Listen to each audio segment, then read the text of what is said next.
ఇప్పుడు ఏమి ఇచ్చినారు మనకి ఈ ఫిగర్ నుంచి ఎక్స్ వాల్యూ అనేది ఫైండ్ అవుట్ చేయాలి అన్నారు. So it is a pentagon అవునా, 5 సైడెడ్ ఫిగర్. 5 సైడెడ్ ఫిగర్కి ఇంటీరియర్ యాంగిల్ అంతా కూడా సమ్ చేస్తే మనకి 540 డిగ్రీస్ వస్తాయి. సో ఇంటీరియర్ యాంగిల్ వచ్చేసి 540 డిగ్రీ.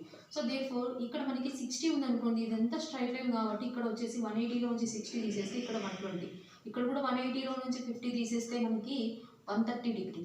సో దేర్ఫోర్ ఇవన్నీ సమ్ చేద్దాం. ఇవన్నీ సమ్ చేస్తే ఇక్కడ చూడండి 120 + 40 60, 60 + 30 వచ్చేసి 90, 90 అంటే 290నే కదా, ఇక్కడ 100 100 200 అంటే 290, 290 + x అంటే 2x, it is equals to 540. Then 2x is equals to 540లో నుంచి 290 తీసేయాలి.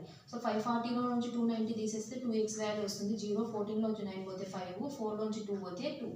So therefore 250. Then x is equals to 2 1s 2 2 2s 2 5s. So answer వచ్చేసి ఆప్షన్ డి 125. Thank you.